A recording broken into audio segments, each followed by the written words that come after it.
incredibly effectively, or rather an Omni Knight, but you cannot do the same against Chris Luck's going to go for the kill here, but the Fairy Fire may just make the difference as Chris Luck is going to die instead here from one last shot from Ori. He thought he had it. Ori is going to die in return, but this just kind of gives him a free reset, so definitely to the advantage of the mid laner of VICI Gaming. Yeah, you lose a couple creeps though, but you'll take that. It's a nice play though from Chris Luck. I like the decision. I think you got to get aggressive against Razor at a point. You don't want to let him just spam Link and slowly out CS you. Yeah. I think, by the way, I think Centaur Rubik beats Wraith King Coddle. Yeah, I would agree. That is a kill lane. Wraith King is very squishy before level 6.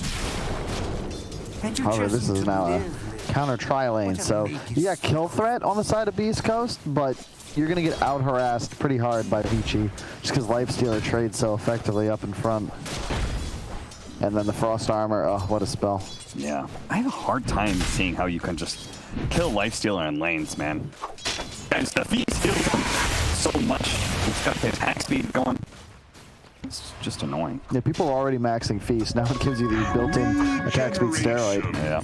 I'm surprised we don't see it more often, truthfully, earlier in phase. Probably the prominence of TA and MAG in the meta. Yeah.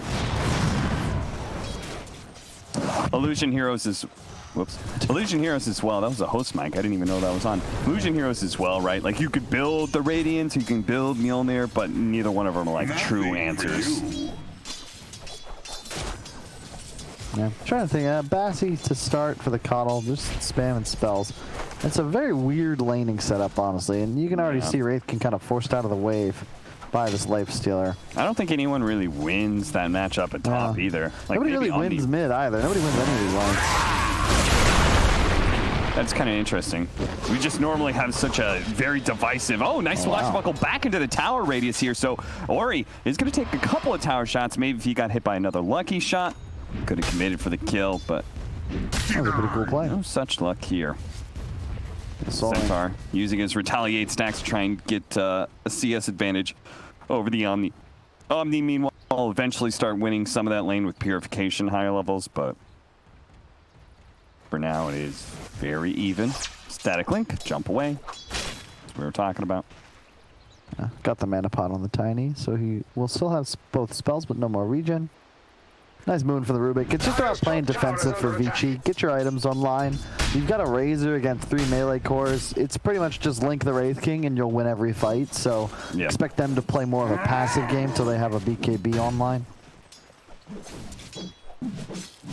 Do you feel like Hector has been countered enough? I mean, if this doesn't counter him, I don't know what would. Lifestealer is such a great matchup against the hero.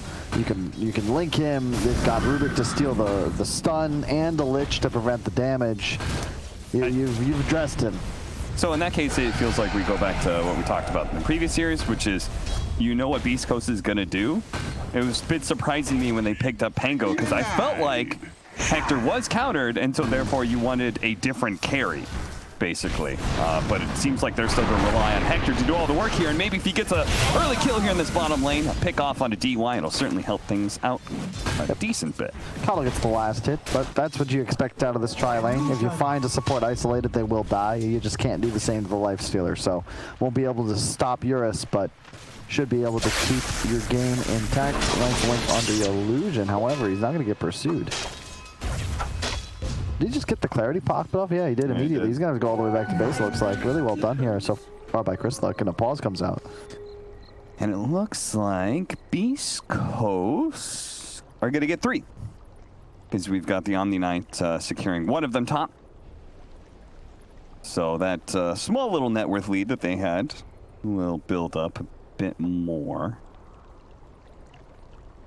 Man, the laning phase is so important, yet I feel like it's been, if the laning phase all around goes even and the net worth goes even, it's usually like one lane is really losing and so is the same on the other side of the map. Yeah. On the opposite tide. But it's here, it just feels like all of our lanes, because you could see straight from the CS, our Razor slightly ahead of the Pango. Not terribly surprising. Yeah, but he did. Offlaners are neck and neck. It's just the biggest difference is Lifestealer versus Wraith King. but they've got 2 more kills. The thing is, it's going to not get any easier for this Wraith King lane. It's always difficult to aggro tri-lane and dangerous, because if you end up getting pushed out, oftentimes your offlaner has nowhere to go. In this case, you would have an Omni Knight who's over-leveled, so he'd be okay, but then you have a Wraith King top against a Centaur that's like level 6, and suddenly a support rotate finds kills on him, no problem. So it's kind of a catch-22. You really just have to stay bottom and hope things turn out well. It's also dire aggro tri-lane, in which case you have to contend with that Radiant hard camp, which is part of the reason they've gotten at least that Lich kill, right? It was, he was trying to play in that area where you could pull that hard camp over. You have to be very wary, letting that happen too often. I'm surprised your Ori didn't go all the way back to base. Instead, he's going to get funneled to Salve by PYW, who's still half mana, though. Understandable, just because it's the siege wagon push, right? True. It's like you can need someone in lane. Yeah, that's a very good point. Also, you're going to have a Shrine active in a minute and a half anyway, so you just got to survive for a couple waves and you'll be all right. Well, maybe if they had the mana, they could go for the Scuttle kill. There's something that is going to be a bit of an annoyance for the Razor. Coddle, both with the Blinding Light as well as the Will-O-Wisp, is good disengage tools against the Static Link. The Beast Coast mid-game team fight's absolutely unreal. The Coddle ult, the Pango ult, there's just nothing you're going to be able to do as VICI to fight into them. Those BKBs are going to be critical. So I just expect them to farm. I'm not sure what the Lifestealer's build will be. I expect like Armlet Maelstrom. I think Maelstrom's replaced Radiance in the Lifestealer just as the farming accelerator of choice, and I do agree with it. Yeah, we haven't seen... I don't think I've seen a Radiance in this patch for Lifestealer ever since the whole Infest change. Yeah. And the Feast change as well, right? Attack speed just leads you to want to build up your damage a bit more to stats. The Razor is going to be able to hit that Lisa slow onto Stinger with the Centaur Stampede going forward as well. They're going to be able to get on top of K1 Hector. The Razor not being there means the damage is a bit slow, but eventually they'll get it with the open wounds, slowing them down. Double kill for Ori, great rotation. And Chris Luck not trying to match rotations here.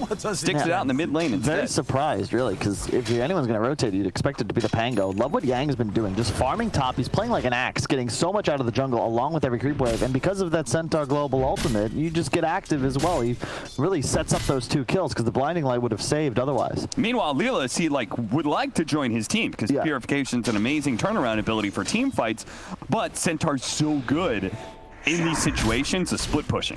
I think he's people like to think of Centaur as this team fighter, but I think one of his most underrated aspects is his split pushing power. He's so good at taking tower. Yeah, it's something I remember talking with Boxy about, how they love Centaur, not for, actually I think he said this at TI, but they liked Centaur when he could play away from his team for the first 10 to 15 minutes, because you just shred through tier 1s once you get your core items online by, as you said, just split pushing. You're one of the best in Dota.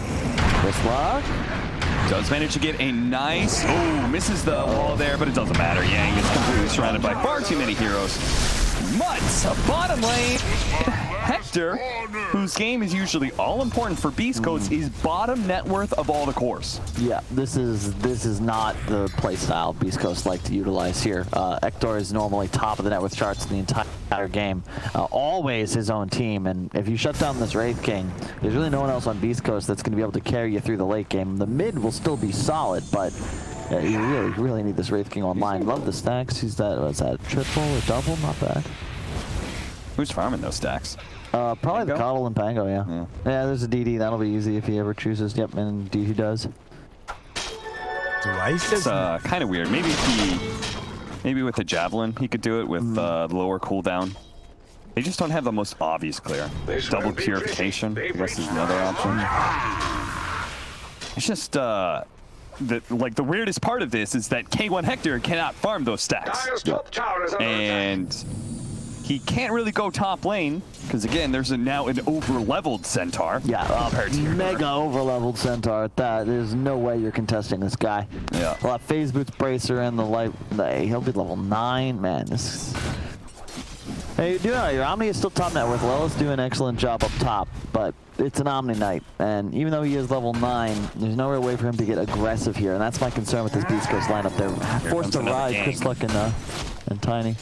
The Lich is trying to, or sorry, Schofield's Tiny is actually trying to gank Yang right now. You do have the Stampede, that's why Schofield's trying to stay in front of him if possible, but He will manage to just slide himself away here. They've made a beeline 40 seconds for until the bounty runes spawn, but it looks like they're going to try and take away K1's reincarnation. Easy disengage. Meanwhile, top lane, Chris Luck. What? Yeah, that's a Pangolier that just died without getting a spell off. Did he just walk up I believe he and did. get stomped? Is Yeah. Yeah. Okay. Well, that's really bad because, again, Chris, like I said, no impact. Now he's dead as the bounty runes as well as the outposts are going to be spawning. So, And it's just, oh man, nice heal, but I just don't think they have the damage cap. yeah, I don't think so either. Yang, he'll definitely be able to survive through this, if anything. I love the hero cut. Like the VICI lineup is very similar to Secrets in that they have invite aggression. Their lanes are, look at their lane, Centaur, Razor, Lifestealer. These are not weak laners at all. No. They're going to become incredibly durable as the game continues. And you have late game, so just don't die. Look, at Beast Coast, they're still going to try and find kills. They're going to play incredibly aggressive. Just make sure you don't go down here, but Yang, in trouble. To TP into the top lane. Yang almost died there, but Chris Luck doesn't commit for the core kill. He gets greedy, tries to go for 2. They're only going to be able to get the Rubik off of Oh, he canceled the Rolling Thunder. I think he either double-clicked it because it doesn't have that same cast animation. He might not have expected it, or it looked, maybe he was interrupted during the animation. Either way, he had got a great steal off there, but unfortunately goes down. That's one of the better spells early because you get multiple uses out of it because the cooldown's so low. Yeah, that's a no-no build right there. Which Chris one? Luck against Rubik. What? You go shield crash. Why is that? 1000%. Because So it's that- a free steal every That single is- time. that is a very good point. You got to shield crash immediately, dog. And Cap would know.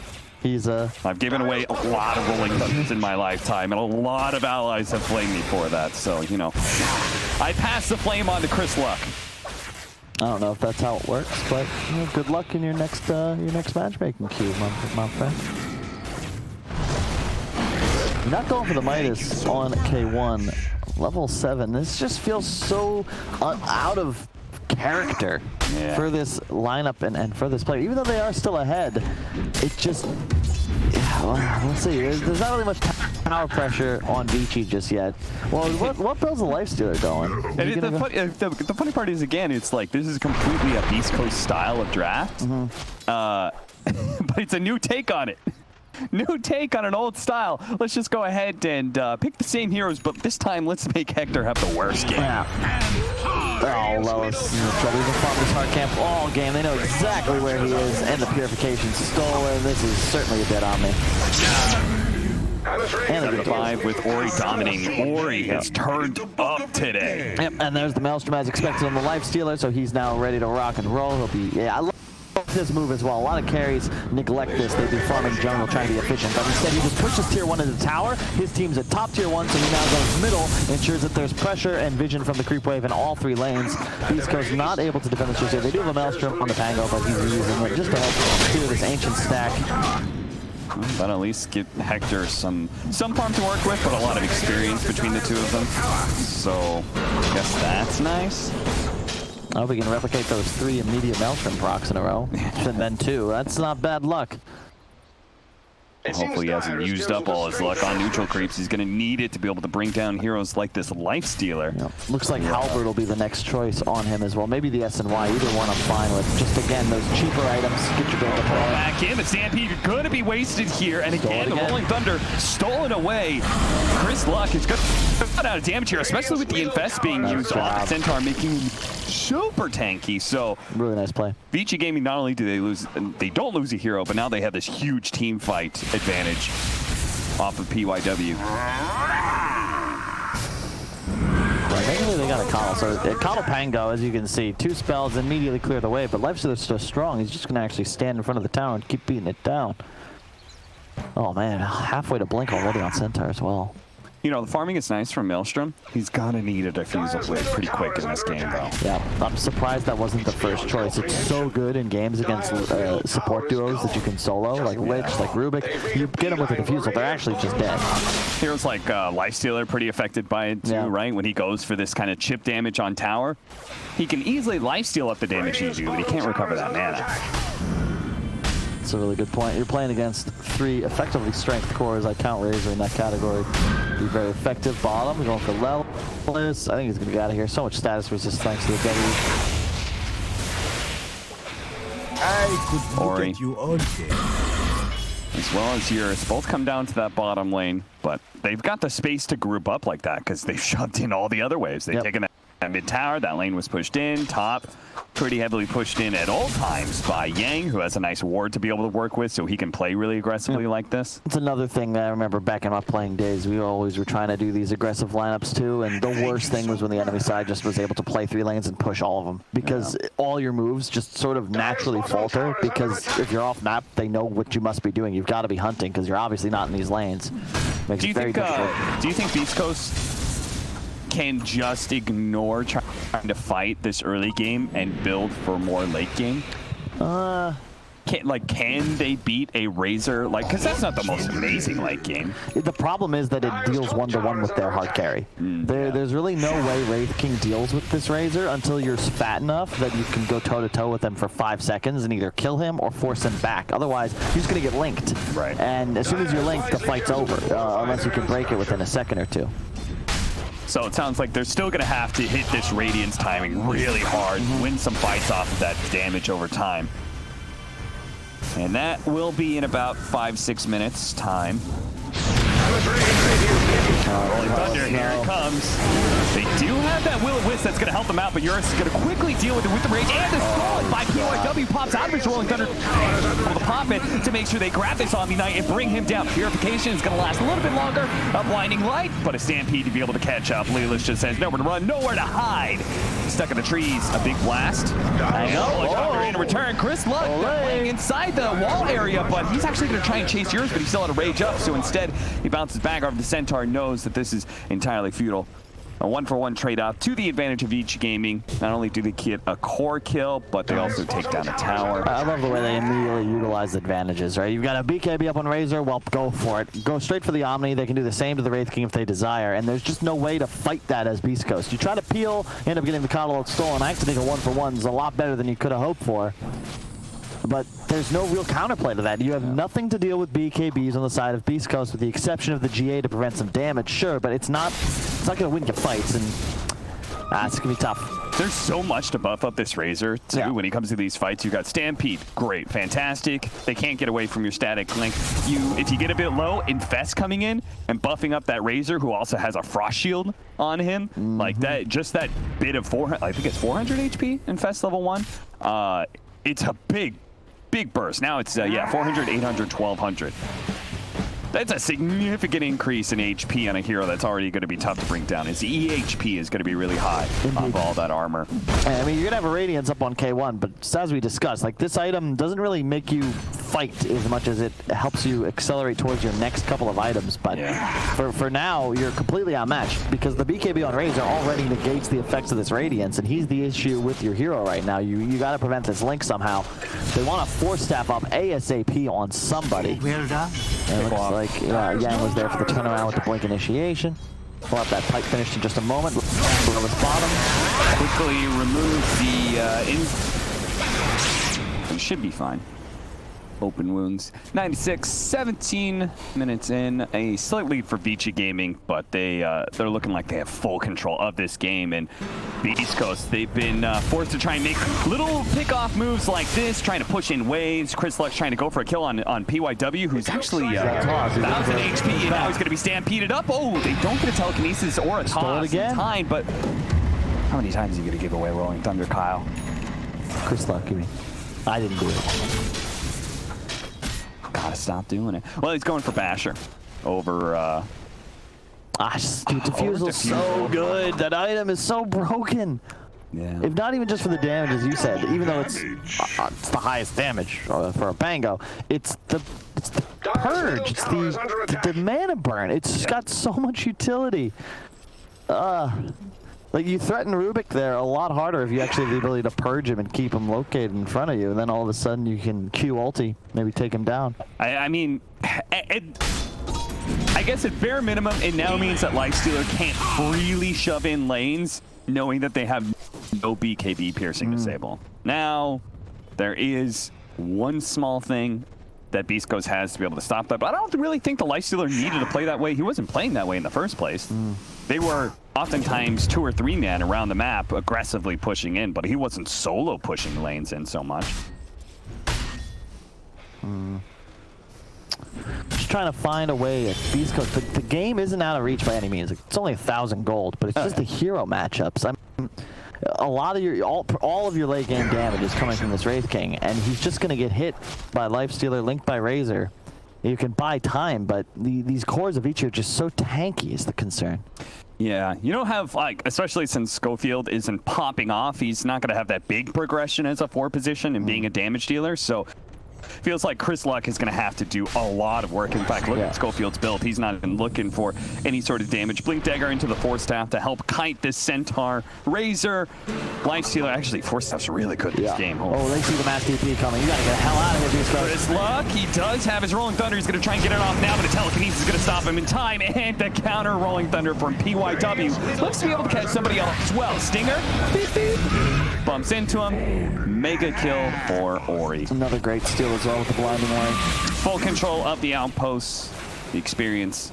No experience for Beast Coast. It just feels like they're the ones that have that ability to actually execute team fights, right? And that's the danger of the Beast Coast lineup, really just with Dota in general nowadays. It feels like if there's a phase in the game between 10 and 30 minutes where you're just unwilling or unable to fight, you're just going to get abused by these top teams because they're going to sweep the map, be more efficient around, they'll get objectives, and then slowly that lead grows until it's insurmountable. And I mean, look at Ursa's build. He went for the movement speed talent over the damage, which 30 damage is a lot. It's a lot, the attack speed bonus of Feast. But he's saying, like, I don't really need to be the damage dealer because Ori is going to have such a good game. Buff back into Will-O-Wisp. You can see they're just not doing quite enough damage to fully commit, but maybe with Chris Luck here, DY going to sacrifice his life maybe to pull him back, but actually with Ursa showing up, Beast Coast can't do a thing. They just wanted to pop the BKB, couldn't even get that out because the frost armor. They just it's not really a tanky Razor. No armor items, no real HP items. Doesn't matter because. Man, what a great option of steals here. Managed to get Purification now for our Rubik. He's so farmed. He's gonna have a Blink Dagger in a moment. Philosopher's Stone. You know, I've never actually seen that in any of the games I've played. What, Philosopher's Stone? Yeah, I want to get free gold. It's money. Oh, Yang, this guy couldn't stand out for this game. Oh, hang on. He's gonna be able to chase out some heroes. He does use the shield crash. He has rage, but at the same time, maybe they can still catch him here with the bash. Urus is not attempting to TP. DY is going to join this fight with a Chain Frost, and Ori, well, here comes the backup. Ori, with his BKB, can certainly deal with K1 Hector pretty easily. They're going to drain away his damage and force out that reincarnation on the side. What a big initiation from Yang. Catches the real damage dealer, kills himself on the retaliate. Chris Luck. You got to be aware of that damage being dealt back on the swashbuckle, my friend. Yang actually getting ripped apart here. Ori and Yang both being down means that Urus doesn't really have quite enough damage to be able to deal out with this Omni-Knight. Hector's just going for him, man. Ultra kill for him. They don't have a way to be able to get Urus out of here as he is stuck with no creeps to infest into. That fight's all Lelis. That was insane. Just the application of the Lotus Orbs. It prevented the Razor Link for enough time that he's actually suddenly threatened and has to turn. Then, yeah, you get the kill on Wraith King, but it took so much longer that now when he respawns with full damage, everybody just melts. Did he bounce back Static Link in that fight? No, he didn't. He held it. He had to hold it for the 6 to 7 seconds, so he only got like 50 damage out of it. Wraith King respawns with full, and yeah, everybody just died. A really weird entrance into the fight, though, because they sort of just kind of botched the initiation. Was there a buyback? No, it wasn't even a buyback for the Pango. Hector just did so much damage. All of a sudden, Hector everybody. was just like bonking on everybody with his crits. It's just Shadowblade and Radiance. It's not as if he's massive, although check out the network. Suddenly, this is what you expect as a Beast Coast fan. Yeah. And like the net worth shows, most of the games you watch with this team are kind of a roller coaster. Certainly been a roller coaster of emotions for Beast Coast fans over the last year. I had quite the high at TI. Almost being able to bring down Team Secret, which would have been, what a story that would have been if they'd actually done that at TI. But well, still, they lost 2-0. That's not, I mean, I wouldn't call it almost, but yeah. They had that one really close played game, them. right? Then I think they got like 3 or 4 man chronoed, which I'm hoping we don't see here because you do have that potential against a Lich and Centaur just making a gross overstep out of position. You want a better setup to a fight from VICI. You want the immediate initiation to involve a stun on a support, preferably the Coddle, and a link on the Wraith King. Okay, they're going to find Schofield here. Free easy kill with the use of the Stampede. And VICI Gaming Silver Edge already on the Wraith King, so he will be able to remove the Feast and the Retaliate from the Centaur, but, oh, hang on, or just kill D1. Yeah, quickly try and kill him, but the stomp from Yang does intercede. There's going to be CRISOL trying to slow down some of these other heroes with this Rolling Thunder. Managed to hit the Rubik by the right-hand side. They're sticking to K1 Hector like glue. Gonna make sure they can bring him down nice and fast. Last time they did this, though, he came back and killed everybody on his second life, and CRISOL managed to make his entrance with good bash out here, leading into the Sunday, and sure enough, a crit from K1 Hector immediately. Ori is going to be able to TP out, and Yang, well, he's being burned by the Radiance, so he's not going to be able to have the same kind of retreat that Ori did. He's going to get caught, and... Did BEASTCOAST just win? I guess so. I've seen this story before. This movie has occurred in many of the games BEASTCOAST usually end up taking, and it's just, like, he was 10K net worth on this Wraith King. Razor was like 10.8. Yeah. And suddenly he's approaching 15, 3,000 ahead of the entire game. Well, alrighty, 7 kills in the last 3 minutes. That is a significant boon to your net worth. He was 0, 2, and 4 until just a few moments ago, and all of a sudden, BEASTCOAST, this team fight, we talked about it, it's looking formidable. You've got the Pango Omni Wraith King now, and you actually have a damage threat. Did Coddle ult even really get used in that fight? It helped them secure the kill on Rubik, but that's about it. Radiant's bottom tower is under attack. I mean, they didn't have Schofield at all in that fight, right? That's 4 and 5. Yeah. Do you think they should be trying to target down this Wraith King? Because it seems like they're like really focusing down Hector, and then they're like, oh, we can't deal with him in the second life. Well, it's also that I'm not sure I'm buying this Mjolnir on the Lifestealer. It feels like he's way too squishy at the moment. I like the Halberd, I like the Maelstrom, but an AC, maybe just like more HP tools, a basher for himself, which also has started to pay off for this Pango. That bash really set up the follow-up stun from the Wraith King, was why Eurus was able to go 100-0. It's funny, they just keep on grouping up so much and going for Hector that some of these heroes are able to make a big entrance. CRISOL certainly did it for this fight. Last time around, Lilus was able to play that group up quite nicely. It's killing him's actually a benefit to BEASTCOAST, right? It's maxed out ultimate. It's not as if the cooldown's going to prevent them from taking an engagement in the future, and he comes back with full damage. Get the link off, target everybody else, and just kite this. Like, Wraith King, actually, you don't even need to kite him once you suck all his damage away. And Ags up on Pango soon. That item is so insane, especially if you with Basher and Maelstrom. Yeah, and he already has the 15 shield crash talent, so he's going to be throwing swashbuckles all around. Spider legs as well, helping him out. Maybe somebody should take that nether shawl off your hands. That's probably going to go to the Coddle eventually. Yeah. Mindbreaker for Lilus. I wonder if you give that to Pango. Pango, I mean, Wraith King has a slot too, Made a beeline for and he's got a Shadow Blade. So Pango, it's like silence on a swashbuckle, plus an extra 25 damage per hit from the swashbuckle. Another reason I love Pango, like it's 27 minutes, right? It feels like he's about as strong as he'll get.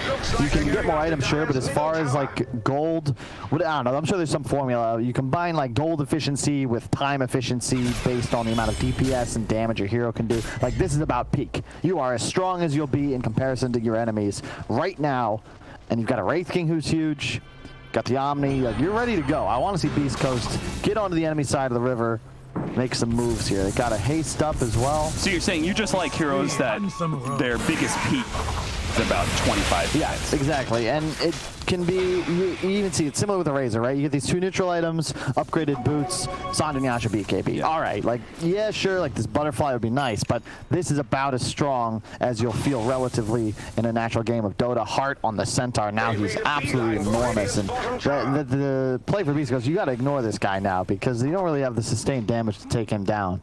Low armor still. Like to see Lifestealer pick up an AC after that Basher so you can help with this armor disparity. I'm very concerned for this lineup once Hector finishes his. That's going to be -5 to your entire squad. You do not have a Vlad's, you don't have Greaves, you have no plus armor mechanics on your entire team. Poking him. Bringing him down to half health already with the Purification new coming in as well. Eurus has to skedaddle here. He's already used up his rage. The other reason I like Pango, you can deal so much harass damage while maintaining relatively low threat to yourself. You can't really poke back because Swashbuckle's CD is just so low, and this is the move from VICI. You go straight into the pit. You've got decent choke point control. But I'm still a little scared. You can see the circle drawn. Yeah, it's Roshan fights are good for two of their heroes on Beast Coast, Pangolier as well as Keeper of the Light. So by no means should VICI Gaming consider that an easy win. They are going to make an initiation on a K1 Hector. Have they learned their lesson? Are they still going to try and bring him down first? It looks like they will, but there's going to be the save out from the Omni Knight. So this step is going to be a little bit slow. The Rubik ball that's stolen by P1W once again will help close out K1 Hector's first life. But can he do enough in this second life? He goes to the Centaur, turned around by the Lich as well. Chris Luck hoping to be able to finish off this tanky Yang, but they don't quite have enough damage. Another swashbuckle up in 2 seconds time. Chris Luck has got to get himself out of here, but Beast Coast have only used up their reincarnation of the Wraith King. They didn't lose anything big. Yeah, you can see they kind of want him to die, and you got to get somebody else, but that Pango is just so mobile. However, he's in trouble now. Oh, Chris Luck just saw his light flash before his very eyes. Is that who's got a refresher? Stop, and yeah, that is a refresher. Philosopher's Stone, baby. That's an item. 8K net worth, but already with the refresher up. If anybody's having flashbacks to the old Will-O-Wisp. Yeah, you can't have both active at a time. Yeah. So it's not quite as powerful. Yeah, they have the same flicker timing, both the Will-O-Wisps, so you can't like overlap them and chain stun people like you used to. That was hey, if you get similar effects though, because VICI are routinely using BKB and Rage to take out the first one. Yep. Those fade, all of a sudden there's another, and then Ektor starts to shred. Still a 6K net worth lead. Wraith King comfortably on top of the net worth charts, and now an Ags on Omni Knight along with this AC. I'd love, like, just walk into the pit. You are so strong. Only thing you fear right now is Wraith King getting linked as the Coddle dies. The Coddle cannot die, and Chris Luck cannot die. You got to do your best as Beast Coast to make sure these heroes are not targeted. And although, you know, as long as Lelis is not asleep, he should be able to pop GA. There's really no magical damage on the side of VICI. So, you know what's funny is I bet Ori, if he could, he would revert the static link change for this game. yeah. You know, I think he would like to be able to take away the Wraith King's damage, but not be targeting him. Turn that damage onto one of the supports. I will say I kind of like that change because it did feel silly at times where like Razor just used to kind of dominate heroes like Wraith King Sven because you would just link them and ignore them and you go chase supports. So you're effectively zoning out the enemy team by just leashing yourself to their carry, and it's just felt anti-fun. Now next we just need to remove techies from the game entirely. I think Toby would have a word with you about that one. They're going to find Hector very alone. There is only the outpost to be able to rotate to. Actually, that's controlled up by the Radiant as well. They have to go to tier 2s. This is going to be a long run from Beast Coast to try and bail out Hector's positioning. They're just going to keep him controlled up here. But here comes Chris Luck. They also have the Will-O-Wisp out there. It's going to be the Chain Frost to be able to slow him down a little bit. Stampede hoping to be able to catch up. Ori staying on top of Hector. Do they have the vision though? They don't have the vision. Oh, there it goes. They see him for a moment here. Yang is going to be able to follow up with a stun, and they do finally bring down the big carry of Beast Coast. Can Chris Luck and Lelis manage to bring this back though? They've already taken down the Lich. They might just be able to go for Ori as well, but Ori with a Frost Shield, he's very tinky, especially with Infested Light Seal. What you think that you could go for that? Get out, Beast Coast! Lelis as well as Chris Luck. Their eyes way bigger than their stomachs there. What are you doing? I see a Razor who's like 70% HP, frost shielded and infested. I don't even want to get that far. What the hell is Ektor doing all the way bottom lane by himself? There's no wards up. There's no vision down there. You don't have the shrine. You don't have an outpost. There's nothing for you. Your team is effectively at a point where you just need to take a team fight. You're going to win it. Now, suddenly, you're in a lot of trouble. I thought that Beast Coast controlled the bottom outpost. I was like, that's the only reason Hector would be that far out, right? No, not even that. He was pushing into a Radiant-controlled outpost with no off-lane tower. It meant the GA was used just to try to delay him, but the problem with using defensive cooldowns to save carries is that if they still have to run, like, you want to pop GA as you're fighting, and now you're still dealing damage. If you use it completely to prevent damage, you're not actually swinging the tide of the team fight, you're just buying time. Right. And you need to be able to win an engagement with the GA, not just get to it, which is what happened there. The Coddle ult even, it's great peel, but Wraith King still is an auto attack. Ektor didn't do any damage in that fight. Now you've given away Roshan as well. Is yours Abyssal Blade done yet, by the way? No. Not yet. You went for a BKB first. I like that. You're playing against two Coddle ults. The Pangos become a problem. I think this is the right choice. Sure. That makes sense to me. you're really only going to lose is Leipzig if he dies like he did in that team fight around the 27-minute mark, where he got bashed into an immediate Wraith King stun and 100 to 0. You just want to make sure you don't die, because you can trust your team to be able to get you out of dodge. Oh, Chris Luck. He's trying to get out here. Rolling Thunder and maybe Ori. Okay, they're going to save him with the Guardian Angel. Spider next. Roll over the cliffs, my friend, and away to safety. He also got really unlucky in that last fight. He got stuck between those crystals you saw, so his ulti actually didn't follow up on the coddle at all. Take that outpost back. 35-minute bounty runes are spawning. Looks like we may split them 2 for 2 as Beast Coast are making their way uptown. Downtown? For the dead. Walk in fast. Well, it's uptown, you know, because they're uptown. Sure. Had to switch it up on them. Be fearless. K1 getting the status buff up. This is, you're fighting into Aegis here, but of course Wraith King has his built in. So dangerous. You lose so much map control when you can't take the enemy off lane tier 1 tower.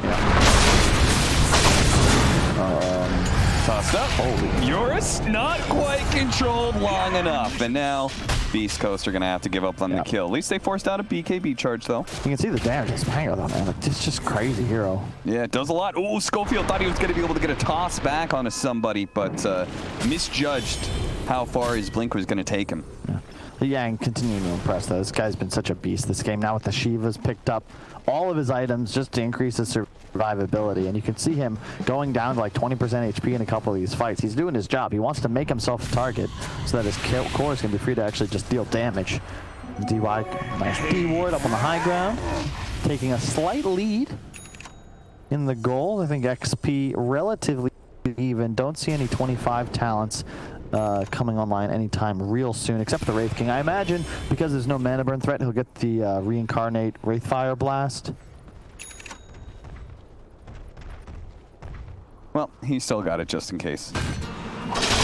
For some reason, I thought that talent was at 25. I feel you. It's never been at 25? But no. Eh. Pretty much, I think it's always been 20. But I mean, I was talking to Suns fan about this. I DM'd him like some Sabal mechanics thing, and he was like, "Man, it's just there's so much in Dota." Yeah. And it what's really annoying is that you have like old Dota 1 knowledge or old Dota 2 knowledge in there. Yeah.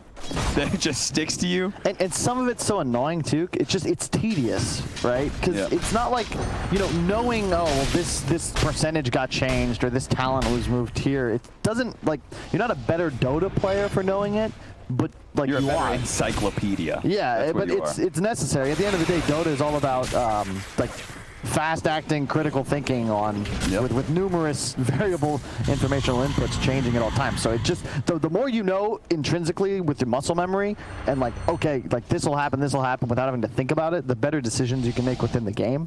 It's why typically players like Miracle, who has played arguably the most Dota, are also the best players. Well, thank you coming into Kyle's TED Talk about while he was wrong, as we're going to turn back into the game where Yang is going to get picked off. Loses the gem too. Uh-oh. VICI Gaming. What have you done? I don't know. I'm so scared of it. Once K1 gets an Abyssal, dude, these are going to start bodying kids. And look at this, just a preemptive Lotus Orb as they move forwards. Oh no, DY, that was a stutter step you didn't want to do.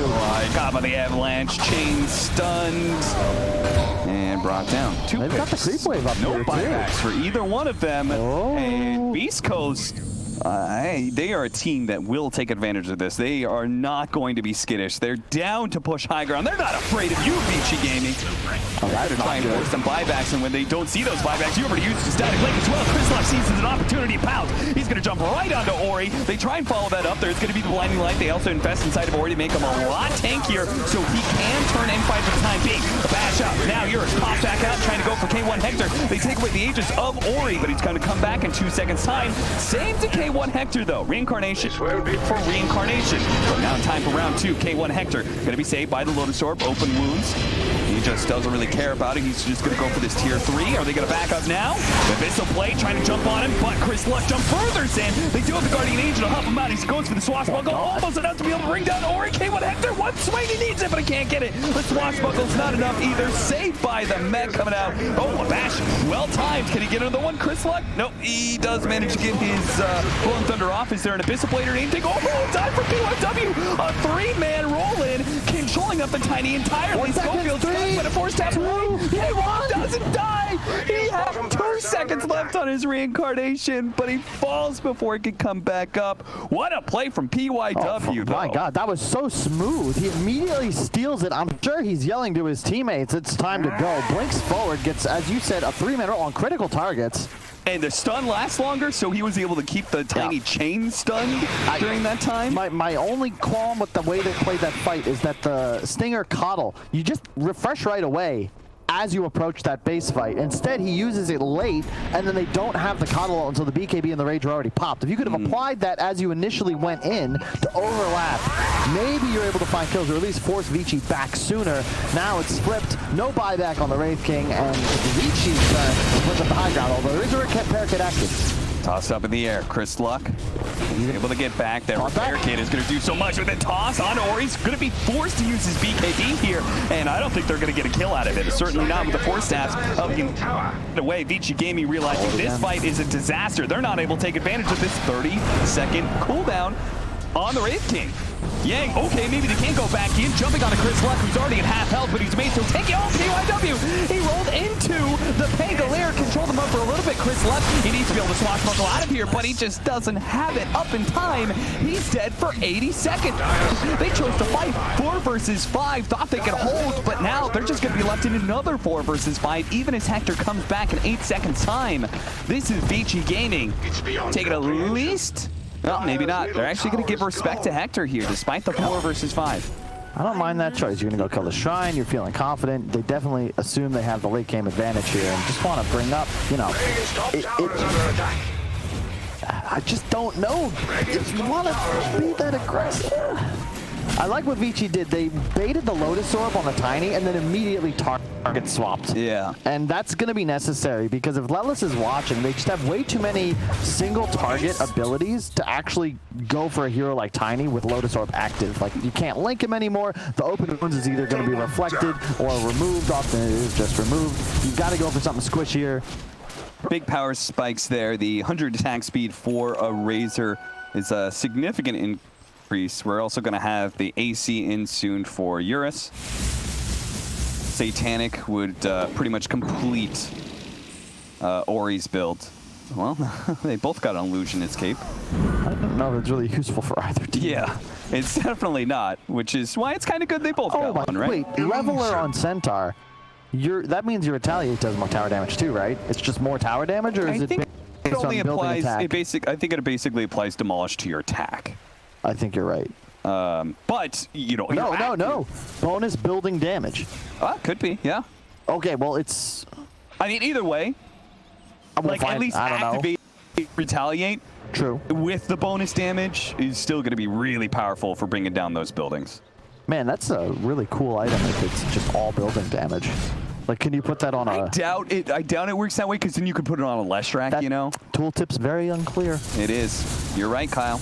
After we that's wrong. Well, maybe we can get that updated once we deal with the Dota 2 DPC app, so that people can make their proper fantasy predictions. That's true. A lot of people very upset about this, Cap. I know I've got the app downloaded on my phone. I don't. Haven't used it since the first round of DPC events. 21-18, a 4,000 net worth lead for VICI Gaming, but they're about to bring down Big Bad Boy and Roshan. Get themselves an Aegis for Ori. And a cheese for Eurus, I'm presuming? No, Centaur is actually going to have it. Maybe Eurus feels like he just can't really die with his BKB AC build. It doesn't feel like he can. Yeah, in turn, giving 1,200 HP, because if he can't die, then they have to focus Ori, but then they can give Ori 1,200 HP. Yes. Oh, I thought it summoned a genie. I didn't realize it was just like a mini Leon. Oh well. Yeah, it's a crappy one. Oh, jump in on a stinger. He's completely out of position. Can't be safe though. The force out purification. Oh, he tried to get a flicker away, but instead he went down the cliff instead of up where he wanted to fly away. Chris Luck, he cancels that to try and go back to his base. Hector continues to fight though with the Ulap and his BKB. But now with the static link, oh no. Lelis, he gets caught. He's gonna buy back here. How did we just get so many heroes picked off? K1 Hector was in the front line, and then all of a sudden, the rest of Beast Coast somehow get initiated on by VICI Gaming. They're going to be forcing the multiple buybacks here, and VICI Gaming, they're not going to slow down either. Those buybacks don't scare them. That's beautiful initiation. That's the Abyssal Blade against these weak supports like Connell. You jump him with no buyback. There's no ultimates. That's the main target. Now Beast Coast have no team fight. Hector's going to find his damage drained once again and losing his reincarnation, but maybe with some sort of toss back or some sort of jump on Ori, but there's that Infest immediately making him so tanky. He goes back to almost full HP. They do manage to get off the Guardian Angel. How about Hector here? They need to be able to get as many force stats and defensive Heavenly Graces as possible. A jump in from Yank does manage to get the stun on the Leland. That's going to be a dieback for him as he won't be able to save himself. Hector gets back to Velvet with toss back on Heroes, but they have no stuns to actually keep him inside of the fountain. He had the Halberd for the evasion anyway. That's 3 heroes dead on the side of Beast Coast. A buyback is available for the Tiny. I think he's hoping that somebody will lure them towards the buyback and get a toss. Chris Luck rolling forward, stunning some heroes, but where's the damage? Hector going for the back line, trying to catch up to that ledge. Immediately telekinesis up though, and stall up. That's going to be reincarnation. He's life number 1. Chris Luck though can't really do a damn thing. Swashbuckle's not going to be activated in time. He's stunned for too long, and Hector left alone against the world. Not even Schofield is near him as he's going to be running down lane. He can't even kill a Lich because the Infest HP. Schofield trying to just cut creep waves, but in the end, the fountain is completely exposed to VICI Gaming. GG, game 1 goes to VICI.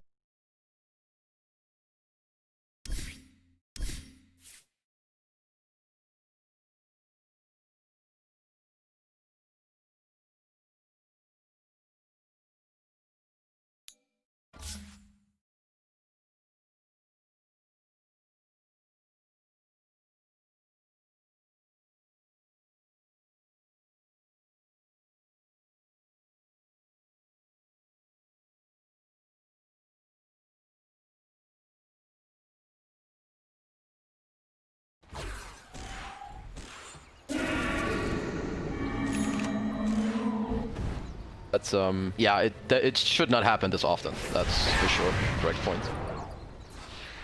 Lackady, he has the buyback. I mean, I guess you keep buyback here just to be safe. I'm sure they'll go for the Roche.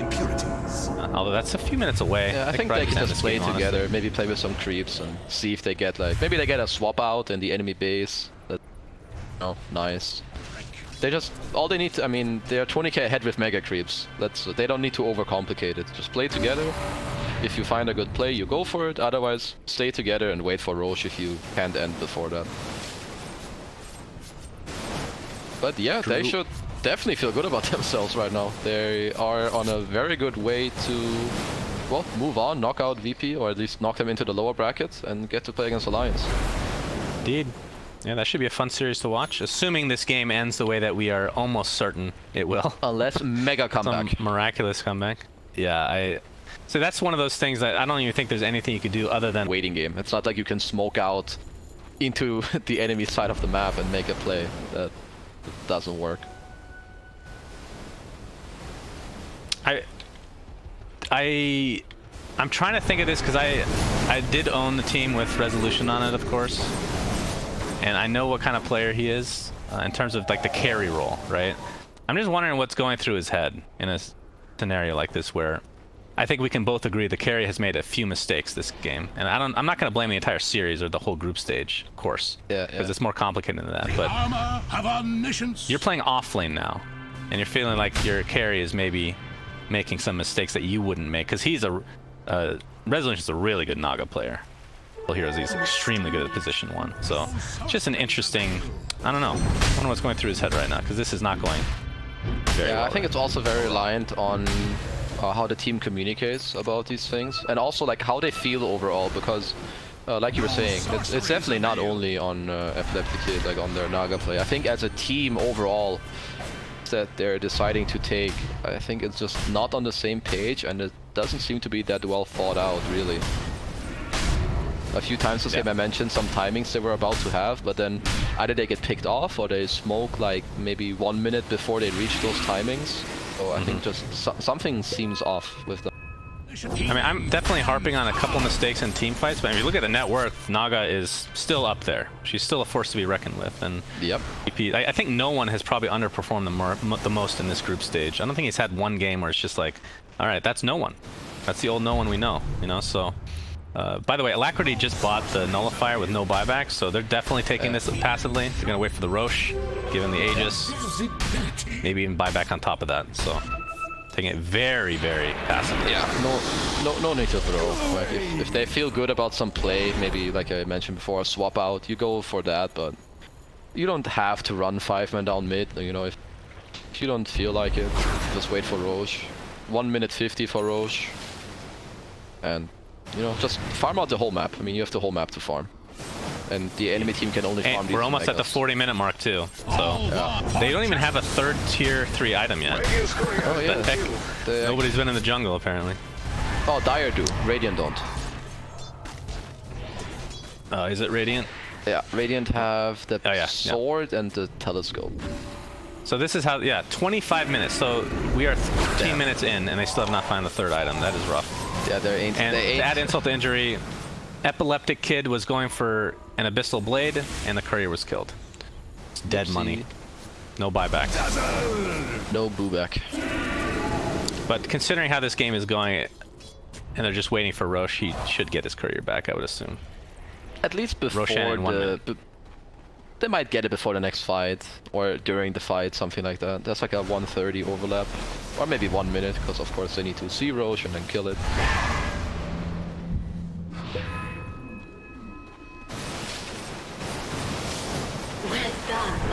And the event, the perpetual defense of the mega creeps is now here. I mean, they have a pretty good lineup, let's be real, for actually defending the creeps. Everybody can do their part, but 23k net worth down, 40 minutes in, and the fact that you don't have the third neutral item and you're about to lose out on 3 more, in theory, that Reality Rift will get for themselves. One thing that I like about Omni's items, it looks like KYXY is, I think, pretty smart about items. I know I was talking about his Centaur last game, but only at the very, very later stages of the game. In this game, I like the Axe a lot. I think overall Omni Axe is good. It's been underrated for a long time. So it lasts longer, it gives people HP regen, it goes on your buildings, and it's global. So you can be wherever you like. So there's literally no way. He could literally be AFK in Fountain and use his ulti when the enemy team tries to use the Song static combo, and his team won't die. There's no nullifier, there's no hardcore magic damage to, you know, pierce through this GA. So I think that his Axe purchase is, I mean, it's not the craziest, but it's smart. It's for sure the right choice in this game. Well, Roshan is there. They have the Witless Shaco. Healing. Who gets that? That's a Lesh item. Well, maybe currently not, it's actually. backpacked on Omni, so give it to someone. Not important, apparently. I guess Lesh doesn't want it because he said he has a cheese, so throw it to Rubik, Venge, I don't know. Yeah, Rubik could be pretty good. Throw it to someone that gets in there. Alright, here we go. The final fight, most likely. Drew's gonna get the splitters off, and Disruptor is just dead. 2-shot by Alacrity, who now has that Meld Bash talent. Alright, did he actually mirror image after? He stole Song again? Are you serious? He's silenced though. Good play so far. He's alright, good play. Everyone's gonna heal. There's the Song. They're all gonna be full HP now. Yeah, Ags. that is true. The Ags Naga Song is very strong. Dazzle gets killed. Epileptic on his way back to base. And this is, it's just over. Let's be real. TA taking a lot of damage. Still has Aegis, of course. So not too worried about herself. And the buybacks will commence, but no one comes back without that Death Prophet ult, which is very important. Alacrity actually eats the cheese, so still has Aegis on top of that. And Nuts getting pretty low as Fortification is popped now. And this looks to be the last stand officially as Virtus Pro is just crumbling. underneath the pressure here. Is Resolution just taking so much damage, has the 4-step out, but the last hit will be enough. GG's come out, and VP are now in the lower bracket, best of 1. And Reality Rift will go on to face Alliance. Well, I'm happy for them. Well, I think their picks were very solid this game. The way they played overall.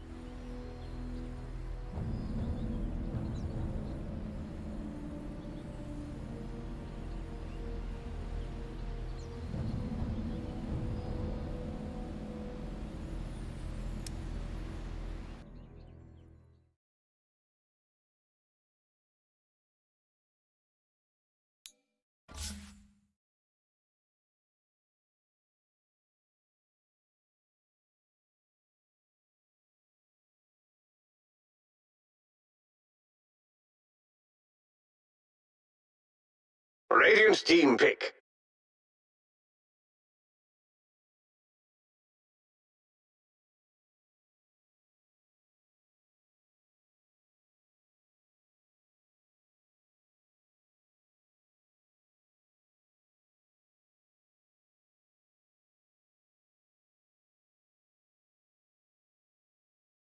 Ten seconds remaining. Radiant's team pick. Time now. Outworld Devourer. Omni Knight.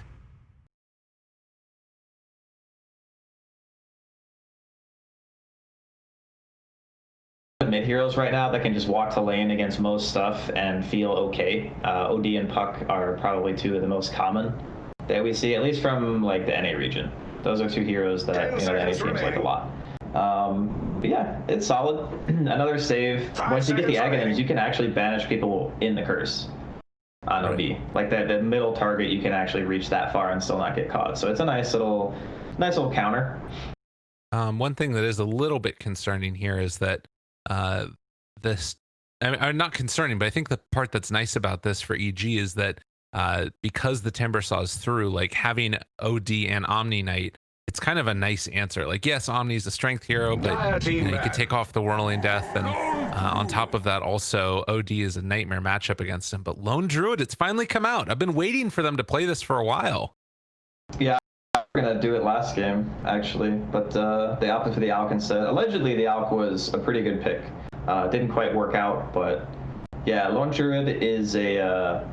I mean, Mika and Quick will both play it, so there is some flexibility there. This is the first Lone Druid for them this tournament too. They haven't been playing it so far.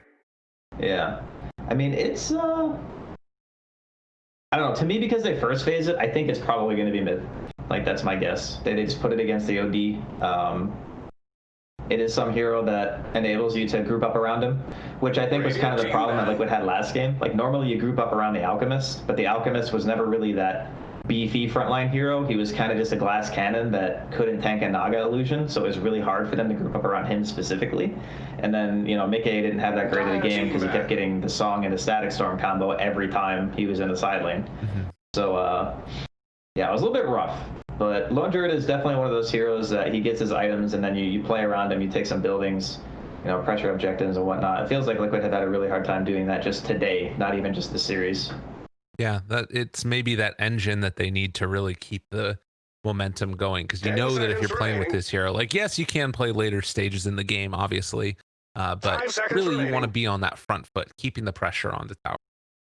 So with the OD taken, the other couple of games that they've had OD, they've tended to have like an IO or something like that, but the other one is like I don't know, they played it with the Ricky before too, or a CM. Is there anything that you really need with this lineup? Like, it feels like this is such a sort of straightforward opening from Evil Geniuses, where you play around the OD, dealing a ton of damage. What do you think this lineup needs? There's still nothing that really punishes the Wyvern pick from EG. So that's always going to be something I'm looking at. Like, is there any way that you can force this guy to cast spells? Like, that's always a thing against Wyverns. Like, sometimes you see the Storm Spirit. Obviously, we saw the OD, so Abed's heroes kind of... I mean, there is always a small chance it gets changed, but you want a hero that either has an enormous amount of reach or other ways to force this guy to cast his spells in a suboptimal way. Because the worst thing that can happen against a wyvern is you get him, like baited into this chase, and you reach a choke point, and then the curse comes out, and it can get really ugly for you real fast. So there's two ways to deal with it. One, you just play equally spread out, where you don't pick any hero that wants to hard commit, or you pick heroes that are very good at reaching the back line. Like Weaver, for example, is something that comes to mind. Like having the Heavenly Grace with the Omni Knight and being able to just go on the Weaver. That way, if you do get cursed, you're the only one. And like you were talking about the CM, they are going to pick it up here. Nice synergy with the Omni. Going to give them that mana regen, and Liquid immediately respond with the Treant. Looks like they were kind of expecting this as well. Treant amazing in lane against a very slow hero.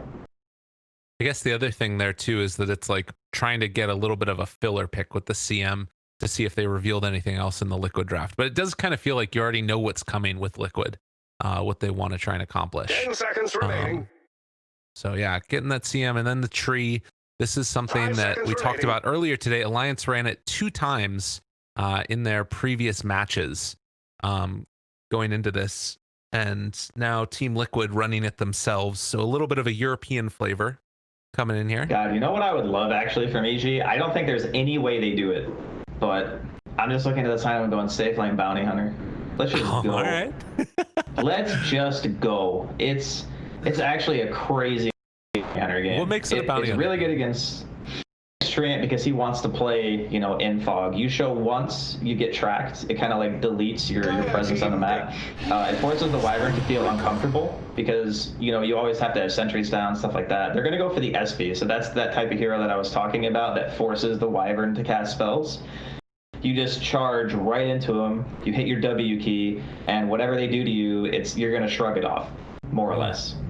So it's a nice solution. It's also a crit classic. He's played this hero since way back in the day. But yeah, the Spirit Breaker is a good solution. I like this because it's a hero that doesn't have to be a core. That's gonna make the wyvern. You just want to make him uneasy. You don't want him to be able to sit there in the back and read a book, do whatever he wants to do, and then oh yeah, here's a good time to curse. Boom. If that happens, then something went wrong, right? You have to pressure him in some way, and that's the SP. 5 seconds remaining. Well, I will say that having this type of a lineup, EG, there's like pseudo team fight in a way, but I'm a little bit concerned that like Liquid just have the better team fight in general. And if obviously you're gonna have really strong push coming out because you just have a lone druid, I don't know. I guess EG just need to play like super duper fast, try and run around the map, make kills happen around this Spirit Breaker. That's I guess got to be the way they do it. Are you concerned at all about like the kind of lack of team fight that EG has?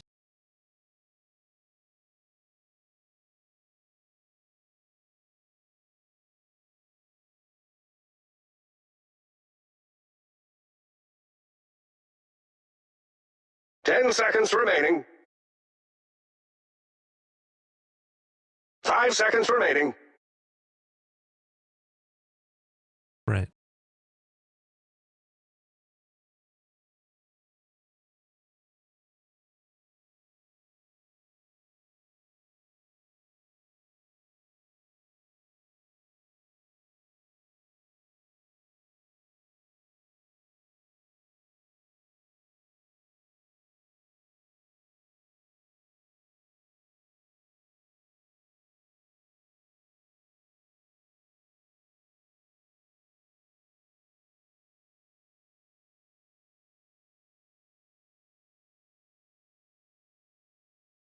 You don't think that they could do safe lane, or is safe lane Lesh not that great? Right. Right.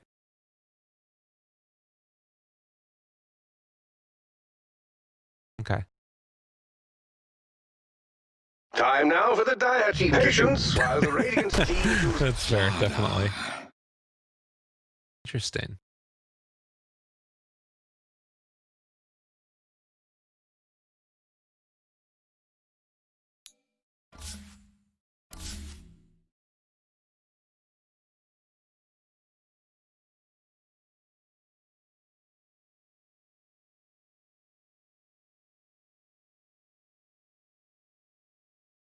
Dire team ban. Impressive. I used my record in high school was I caught 72 Skittles in a row without dropping one. 72. At the same time? No, just like one catch, one catch. Because, you know, the throw could just be back there and I just lose it. At the same time. That doesn't work that way. I can't handle you guys right now. All right, for the next game, of course, also remember there's an MVP vote that you can go for, and it's all the hashtags. And I want to see like the proper MVP win this time around. It was close. We were close last time. We were very close, actually. Yep. We were very close. And every secret game's been correct. Zai's always the MVP, so you know, always. And I'm still even in this series, there's been hashtag Zai. He's lost. You know, Stop typing hashtag Zai. It doesn't do anything. There's the draft, baby. And same bands from Beast Coast again. Tiny gone. Was Tiny gone last time? Gone. No, Tiny was first phase picked by Beast Coast. Yeah, Schofield. Yeah. Sco Daddy. And Beast Coast has now banned the same three things 2 games in a row or 3 games in a row because they banned the same versus the last series as well. Versus Secret, yeah. I think, you know, I like it. Maybe, I think the tree maybe can be switched around, but I think Disruptor and Slark definitely top tier bands against VICIs, the Secrets, I mean, any of these, even against some of the teams that aren't in this group. Mm-hmm. Yeah. Slark is quite the hero. We've all agreed. VICI, now they have to decide who are we leaving in.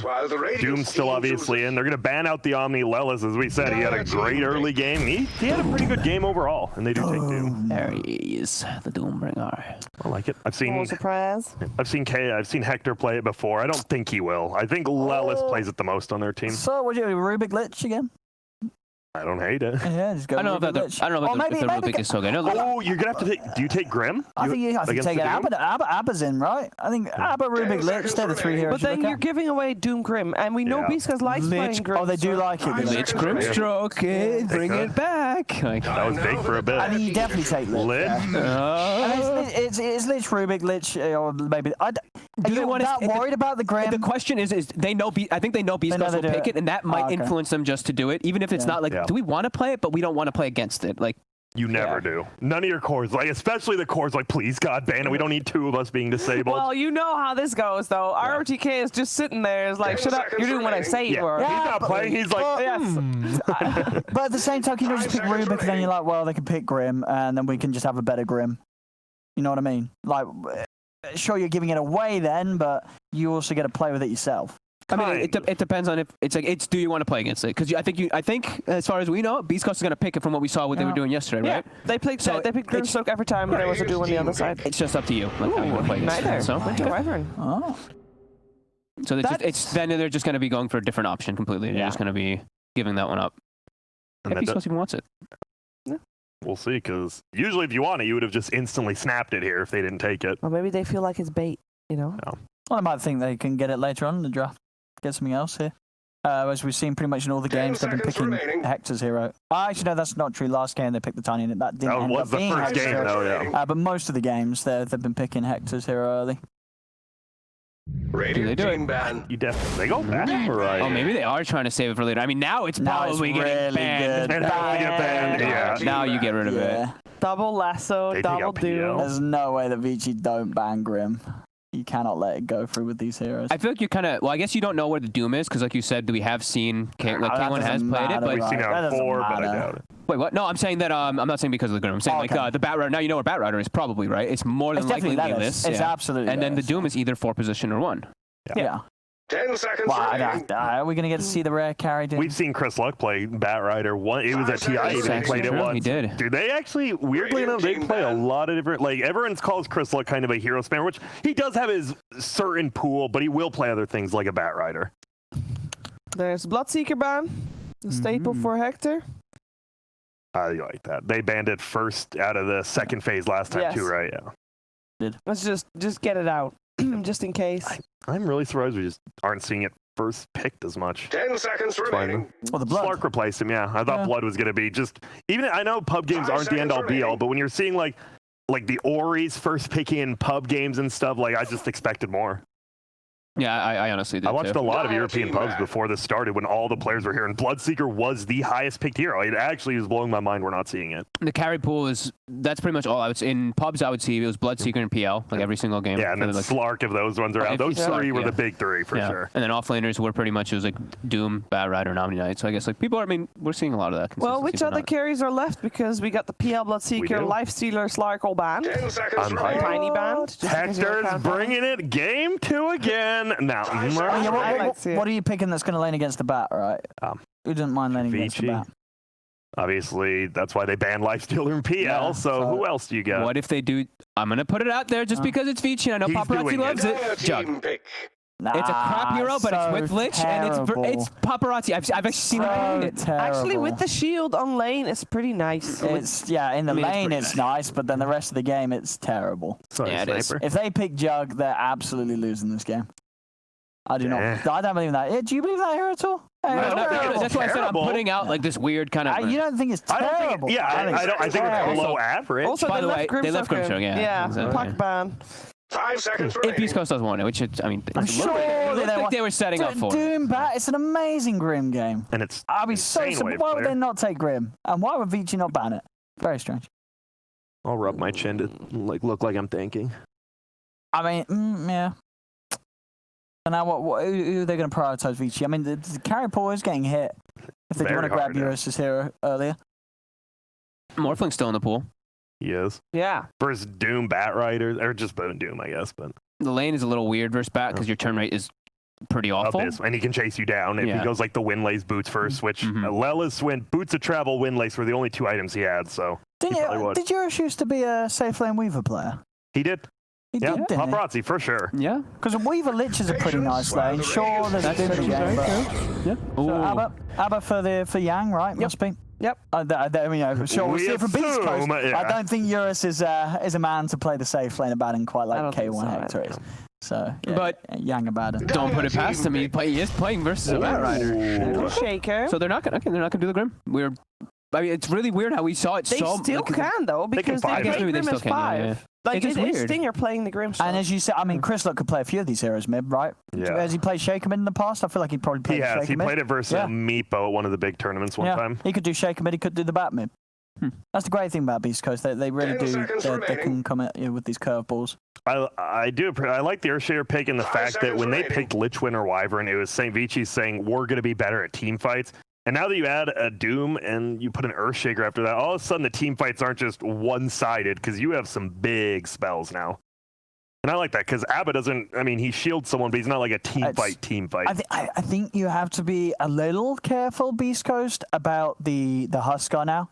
You have 3 heroes that are very good at keeping the Huskar very safe. You know, Huskar loves playing with those heroes. So I'm going to do the Ember instead, for now. Well, because that could go in either lane, right? Either lane, yep. Dude, we've been seeing it way more in the safe lane nowadays, which is, something else. People before, I remember, like, I don't want to play safe lane. I don't get any levels. Now it's like, please, safe lane. I need a babysitter. Give me Lich. BEASTCOAST. They're heroes. Just Doom, Bat, Earthshaker. It looks so unaesthetically pleasing. It doesn't look nice for some reason. I don't know why. I don't know what it's about. I was literally feeling the exact same way. I was just like, So I'm trying to pick the heroes, and I really don't know where most of these are going. I want to assume it's a Schofield Earthshaker, which kind of sets up for the middle Bat Rider. Yeah, I think you're right. So, is it K1 Hector Doom? It really could be. Who knows? I think this pick should give it away. Please. If it is a mid Bat Rider, because we're obviously still looking for Ori's hero for VICI, or most likely anyway. OD is still in the pool. Like there's a lot of heroes that are very scary against the Bat, like to play against a Bat Rider. Like OD, Razor, both still in the pool. But Bat Rider is great for OD in lane. Bat's gonna have a pretty good time in matchups. Yeah. Your turn rate, you're one of the worst turn rates in the game, actually. It's really annoying to play with a sticky. It's just getting those. Oh, the Christopher Luck. We don't need to worry about it because it's not about it anymore. I believe this is a 5 Doom then. I think it's 4 Earthshaker, 5 Doom because I've seen Stinger play the Doom and Schofield plays Earthshaker a lot. So we're missing a Hector hero for BEASTCOAST and most likely an Ori hero for VICI. Yeah. Okay, Shadow Fiend. This hero has been seeing a ton of play, not at this tournament apparently, but in pubs as well. We've seen the magic damage build. We've seen his right click build is finally good again, which is great. And you see his popular items, which is funny, right? Yules for the caster, you got a Daedalus and a BKB, so pretty split on what you want to go. They have a way to get on top of him, though, which is always my always fear for Shadowfiend whenever he's playing. Like, sure, he can get a BKB timings and all that, but whenever there's ways to get on top of him, and also in the past, a lot of times when I've seen Embers versus the Shadowfiends, they poke, they poke, he pops his BKB, they back up, re-engage right afterwards, and then it's like, oh my god, that's the big problem that I have seen with the Shadowfiend versus Ember. They don't have any save, right? In mid-game. It is definitely... A block, that's, what else are you going to do to keep the SF alive? It is a give or take for the SF, because if Winter Wyvern, like, does ult you before your BKB, you just pop BKB right afterwards or something, or if you are BKB, you get ultied. They have an Ember ABBA. They're not going to do that much damage to you while you're BKB'd, which is nice, but as you said, if they just back out and then perfectly re-engage, it's in your favor. That's what I used to. This was a while ago, and I used to see like the Ember versus SFs a lot, at least when it was like starting a pick when it was a bad hero, actually, for the most part, but he has gotten buffed a lot, so. How would rating fit in if they still have a slot for that? Because I mean, knowing Beast Coast, that's always in the back of their minds. Honestly, I don't think it's that terrible. You get the Silver Edge against the ABBA. You're not terrible against the Ember. Obviously, Lich just throws a shield, and most of your damage is just reduced for the first 20 minutes of the game, which is annoying. But if Lich is your only concern, then maybe it's not as bad. I still like your idea though, Grant. I want to see them do the carry Doom and just pick up the second support as the final pick. Someone that offers some sort of a save. I wouldn't mind either the Venge here or even the Silencer. Someone with some sort of counterplay. I think Venge could offer a lot. If they do want to do it, it's a big if they are going on the carry Doom, and it could be because picking it first, going with this lineup, trying to sort of fool VICI into the sense that VICI's probably not going to expect to carry Doom. And if you are, maybe they don't need to, maybe it's not very good, but as you say, they do play it, and they could get a support last that is going to have that saving backup. And Venge as a 5th pick, you're always happy with that. That's a great hero. Oh, I could use all their time. Yeah, why not? Strategy talks. I do think if you do play like the 5 Doom, which I'm leaning towards now, you need to get that Frost armor. You need the Ogre. Like that's your entire job for like the first 10 minutes of the game is, as we saw earlier, is throw Frost armor. Ooh, it's a save. It's the save. So it is the carry Doom. Snap Arc Warden pick. They really needed the save. They did. Well, I called that it's a carry Doom, but I'm not sure if the Arc Warden is getting. Well, we can look back here. It was a Arc Warden K1 Doom, Ori. So. And it is the K1 Doom. Oracle can dispel a lot in this game too. The Flit Shield, Ember Shield. That's true as well. It's nice in the lane. It's a pretty nice Oracle game for the lane. And it's one of Stinger's. I think it was, at least during TI when I did the research on it, was the 2nd most played hero in pro games all time. So.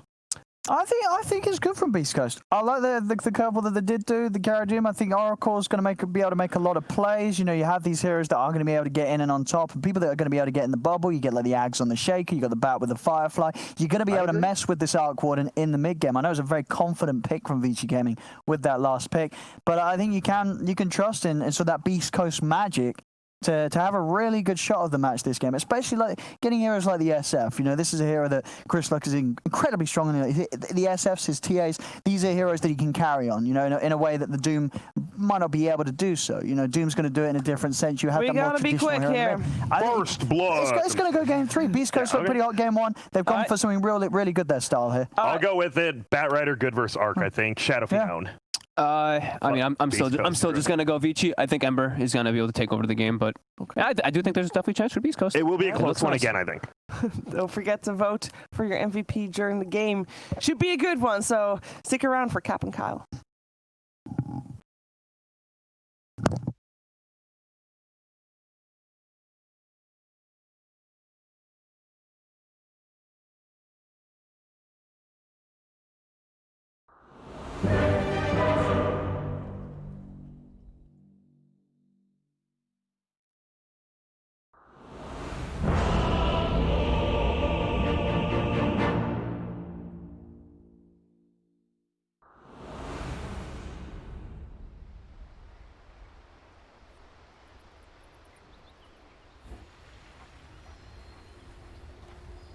It's time then. Prepare yourself. I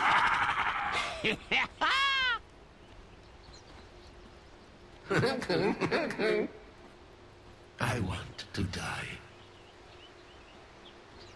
Ah, that's what I'm talking about. Wonderful.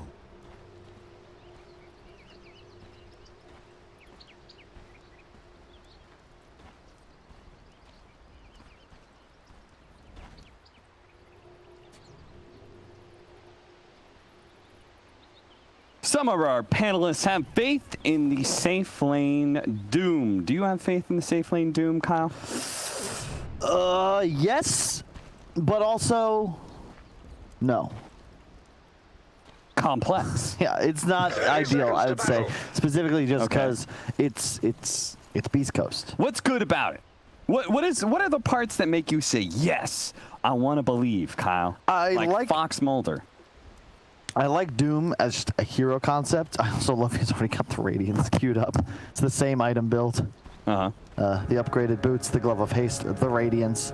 I think Doom, when it gets online, is just excellent in this game because you can immediately zerg towards the back lines. But I will say, I love what VICI's done to address Beast Coast lineup. It's much like Secret. All these defensive heroes, they open with Wyvern, Lich, Abaddon. Just straight up, yes, you're going to run at us. We don't care. Please do. And I just think that's the way you've got to strategize against this team. And then they pick up a hero that tackles another sort of run at you concept, which is the Arc Warden and being able to protect towers with the bubble. But as you said, there is a lot of run at you for an Arc Warden game. I'm not convinced that is a good enough win condition. However, there's an Oracle last pick, and I'm not sure. I know Stinger, it's one of his favorite heroes. I just don't know how much I believe in it. Yeah. Offensively, it's quite nice here. We'll see whether or not defensively it's going to be able to save enough heroes in lane. They're going to be matched up against the Ember Spirit, so easy Flame Guard burns as well as the Lich. Actually, that's a very good point. You know, we think about Lich. The sneaky Schofield play. What a beautiful block. That's going to be first blood for Stinger. Maybe a little damage on Eurus on the way out. We talk a lot about how Lich Ember is this like unbelievably strong and counterable lane, but yeah, you could purge off both shields with a single Q. So definitely an answer here. You're going to be able to save people from chains, all that magic damage that comes out from Ember. You've got the save of the ultimate against Winter Wyvern's Curse or an Ember Spirit overcommitting to a kill. Problem you're going to have is up top Yang. He's going to have effectively a free lane against Lelis once he gets enough levels. You get to a point as Bat Rider, you just can't be in this lane anymore. Stinger's already quite low. But Yeah, he's going to have to start cutting some creep waves real soon. Up top, it's not looking good for him thus far. He's going to have a lot of CS coming to tower. The problem is you're feeding away full stick, so Abaddon just spam shield, shield, shield, and you just take so much damage. I believe Earthshaker went up there and Fisher blocked the enemy wave, so it would stack up and push in, and that would kind of guarantee Bat Rider gets at least level 2, if not 3. And then as it pushes back out again, I think you just pull as the Bat Rider into neutral creeps. So far, so good. I mean, we talked about tri-laning earlier in the day. Have not seen many of them, but here we even have a 3-on-3. I haven't seen this since 2017. PYW. Oh, the Fisher block. It wasn't actually a full block. There's a little bit of area that he was able to sneak around and survive. And thanks to Oracle not being able to get the kill, he even gets a little bit of heal. Oh, Crystal. This matchup looks hard. Yeah, he went for the nuke first build, but didn't do excellent on that initial wave. When you go nuke first, you want to get at least 1 CS with Harass so that you can then potentially threaten the triple nuke. But instead, he's now fallen behind, and he needs a bottle when you go this way. But because he's behind, he has to go for another salve, another mango, which means that while he'll be able to maintain CS for now, he's not actually going to create any sort of lasting strength in the lane. Right. Very rough. Nice last that would have been such a beautiful devour if K1 could have gotten it instead. The Satyr dies, and VICI Gaming pursuing for the kill. That last blast from the Winter Wyvern is just enough. DY secures it with his last hit. Stinger is probably going to be traded out here as well. I like that. Kills. Eurus goes for the chains because he recognizes Flame Guard's just a non-factor in this laning phase. Yeah. I think 1 point perhaps, so you can shove waves later and maybe even bait the Q, but for now it's the right choice. Top, as you can see, Abaddon just getting every single CS. Mid lane, Ori also holding his own. And Yang, not only is he getting every CS, he has 6 creeps coming in under tower. Like, he's actually, this is the dream, right, for VICI here. Although he does miss 2 of them. It's a little bit of CS, but he's closing in on phase boots build, so he can get this big increase in damage. Yeah, this is the right move from Lelis. Just stop laning. Just start trading. This is what you want to do. Get those bots up ASAP. A little bit surprised he doesn't try and farm the neutrals at the same time. He didn't have enough Flame Guard damage until level 5. Okay. Not even the easy camp. Ori, he's stuck. He's going to be maybe brought down by Chris Luck, but Chris Luck doesn't have another raise to throw. 3 mana short. PYW shows up in time. Did not do the math before they tried that kill. Excellent setup, man. Schofield's making all the right plays. Unfortunately, his team there let him down a little bit, but that's also due to the total lack of stat items on the Shadow Fiend. He's relying on the mangoes, and unfortunately, he was all out. So again, maybe that comes back to that first wave of CS, first 2 waves. Dude, with mid-wave, especially in the one-on-ones, it almost always comes down to the first wave or two. Because as soon as you win the first wave, that means your regen's coming out first, which means you can apply more pressure, which means you get more CS, etc., ad infinitum. Can they save Stinger? Manage to get him a heal, but the last nuke, and eventually they're just going to find him in the jungle, bring him down. So they are losing all 3 lanes. Correct. This is just terrible. I mean, Batrider's going to walk away with fine farm, but ultimately Yang's still going to get more. We need Schofield to have like this incredible game, because right now your 1 and your 3 provide like some single target lockdown, sure, but there's no real team fight initiation until the Blink Dagger comes online. VICI, you've got Ember Spirit, you've got all these different shields. This is the easiest game for Eurus to play in his life, because he can just go so aggressive. Even if he were to get doomed, there's so many tools his teammates have to peel those enemies off of him, so he's able to regain strength and rejoin the fight. Stinger doesn't dodge the nuke there, and that nuke may actually spell Stinger's doom unless he can actually slow down Eurus, in which he does. Doing a good job not double shielding, because that makes the Oracle Q incredible value. Instead, waiting with that lit shield, and also putting the extra point in Nova, because, you know, no real reason to put more resources into abilities that can be dealt with. Has he got a lot of stick charges? Okay, he's got 9 stick charges. That explains it. It's fine. It's only a level 3 Oracle. They know he skilled the Fate's Edict as well, because they just saw it, so he doesn't have that optimum damage for level 3. Middle tower is under attack. Lelis again. Now we go. You're going to get the pull off, and now he'll be able to farm jungle with it as well. Easy peasy. Cut over to the Centaurs. PYW is going to try and take some of them here. Does take at least a small one, does a little bit of harassment damage, but he's got to be careful. He can fly, but so can the Batrider. K1 at bottom lane. They're going to try and catch DY here with the Fisher to be able to block him off, but they are running out of damage because Hector's been forced back until he gets a bit of a save from Stinger. Approaches the Lich again, but the slow makes him a bit scared that Eurus is going to be able to chase him down. Eurus with the 3 levels of the Flame Guard. Yep, they did a nice job though. So the aggression there, they saw that the Oracle Q was used on the Lich offensively, and then Ember just pops shield in 2-on-3. Doesn't even matter. They're still strong enough to actually find one. What might even be a second kill in a moment. Nope. Bit of a heal up. Yeah, but this is still a 3-on-2 scenario that Vici's coming out ahead in, and this is not ideal. Now a mango tree for K1. That should be nice, but I like this from Yang. Just he actually leaves Wyvern the top lane, and he'll just run at Lelis now, no problem. Not going to let him do these pulling shenanigans any longer. Lelis. Firefly runs out. Yang is going to keep chasing him all the way back home. Lelis, you can throw Sticky Napalm behind you without having to turn around. Tower is under attack. But instead, he'll just TP back. K1, this is just, you know, talk about out of your comfort zone. I know K1's got the same items queued up, but Doom is not a Wraith King nor a Bloodseeker. This is a very unique hero concept to play out of the safe lane. I think you've got to be a bit more active than he's been thus far, but only level 4. I don't really blame him. I'm not really sure what he's supposed to do to get involved. Yeah, they're going to have to give him a decent amount of recovery time here. Yeah. He does have a steroid in farming with the Devour. Maybe he'll max that out from here just to try and catch up. You're one of the best like free farm heroes in Dota because of that mechanic. If you get out leveled, like you just start farming so much, especially when you get the Radiance up. But from behind, different story.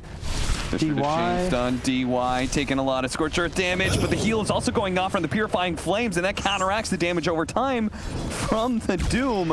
If Stinger had maybe held on to that a little bit longer, he could have gotten the kill. Lelis is going to be chased down by Yang, once again punishing the offlaner of Beast Coast, the stand-in. Love it with the drums. Oh, hang on. Ooh, Eurus. A little bit of close call. Eurus has overcommitted himself. He doesn't have the mana to be able to work with. 9 mana left until he can jump away, but that is enough because Beast Coast don't feel like they can chase him forever. Anyway. Yep. It like the play, though. He goes for the kill, but with only the 2 spirits. An inexperienced player, maybe he drops all 3 and ends up getting killed there. Like the maneuver.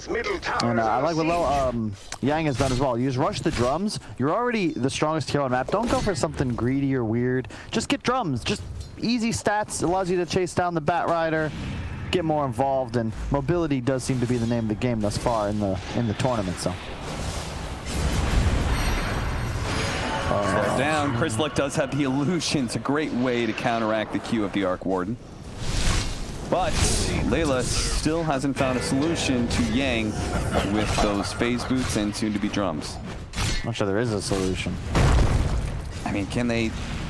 I don't know, because you can't swap lanes, because once again, Hector can't stand toe-to-toe with an over-leveled Yang. Yep, it's the downside of tri-laning is that you look at the levels, it's 5 on the Doom, 3 and 4 on the supports, and they're just have no game. Yang has no ultimate, but he will elude that 3rd nuke and should be fine now. Trying to hit him with the Enchant Totem, which would have gotten the stun off and maybe led into the Fissure, but DY stops him with a Sinister Gaze. He's going to turn around and Fissure DY instead with Layla's. With the Boots of Travel, will help you be able to run down one hero, Yang. Drum's paying off already. He does have his ultimate up in 20 seconds, so Layla certainly could have gotten the kill if he had closed that distance for the lasso, but a bit too fast.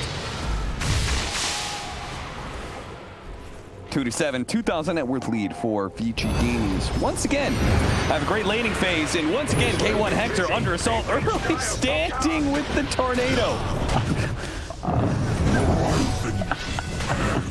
Oh man, not sure. I would report Hector on the spot if I was in that pub game. What the hell? I think he was probably dead, but yeah, not dead enough to just sit there chain link tornado. I don't think that did as much damage as he thought it did.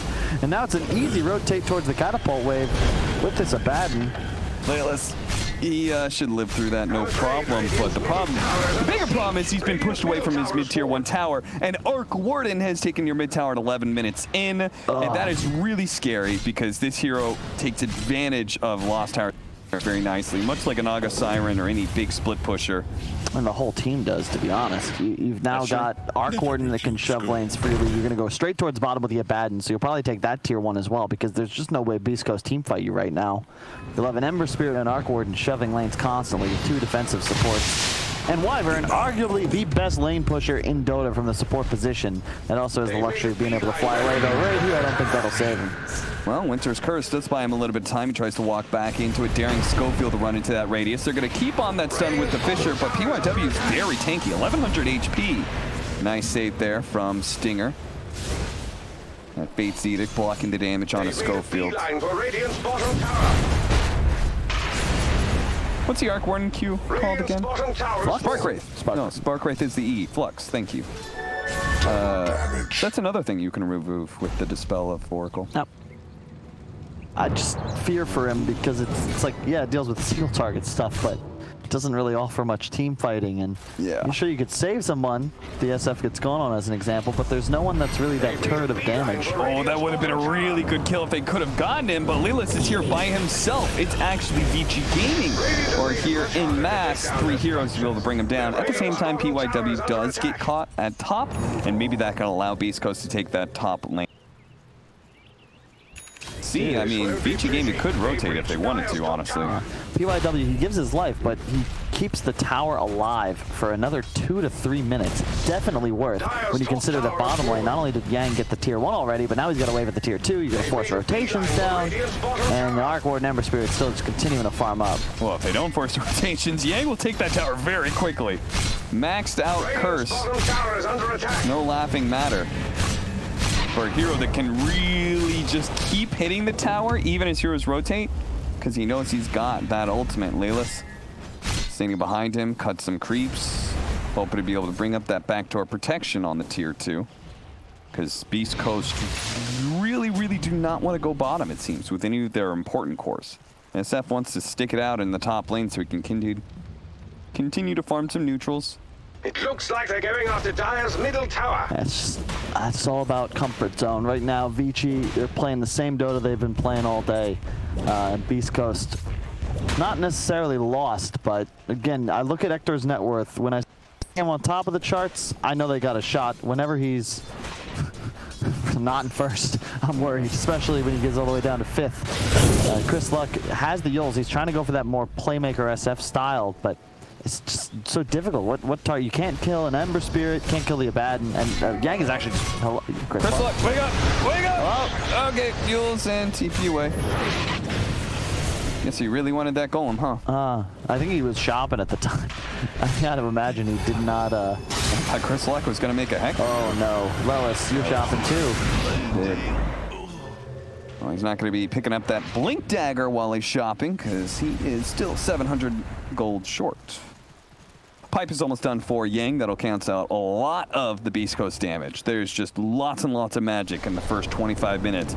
Even more so, actually, when K1 Hector's going for this Radiance build. So they're going to find it very difficult to bring down heroes quickly.